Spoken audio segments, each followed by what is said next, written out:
Hi guys, அனைவருக்கும் வணக்கம். இன்னைக்கு காலையில் சாப்பாடு செஞ்சுக்கிட்டு இருக்கேன். முருங்கைக்காய், வெந்தயக்கீரை, வெங்காயம், தக்காளி, பூண்டு இதை வைத்து சாம்பார் வைக்க போகிறேன். வெங்காயம் தக்காளி வதங்கி கொண்டு இருக்குது. கொஞ்சோண்டு உப்பு போடணும். நம்ம எப்போதும் கல் உப்பு தான் யூஸ் பண்ணுவோம், சாதா உப்பு நைஸ் உப்பு யூஸ் பண்ணுறதில்ல. இப்போ அது வெங்காய தக்காளி வதங்கினோடனே மிளகாத்தூளை கொஞ்சம் போடணும்.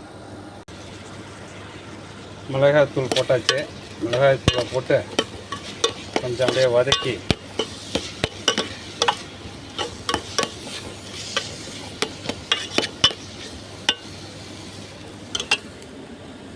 அப்படியே நம்ம வச்சுருக்கிற கீரையும் முருங்கைக்காயும் அதில் போடணும். நம்ம வச்சுருக்கிற கீரையும் முருங்கைக்காயும் அதில் அப்படியே போட்டு லைட்டாக கொஞ்சம் ப்ரெஷர் வச்சுப்போம்.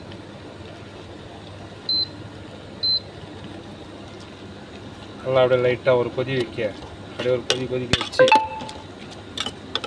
இப்பொழுது நம்ம வேக வச்சுருக்கிற பருப்பை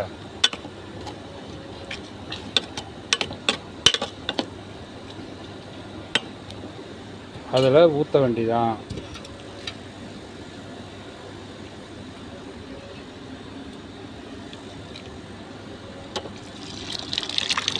சாம்பார் ரெடி. அப்படியே கொதிக்க வச்சு இறக்கிட வேண்டியதான். சிம்பிளாக. இது எப்படின்னா ஒரு 10 நிமிஷத்தில் வைக்கிற மாதிரி சாம்பார் இது. எப்படி, ஓகேவா?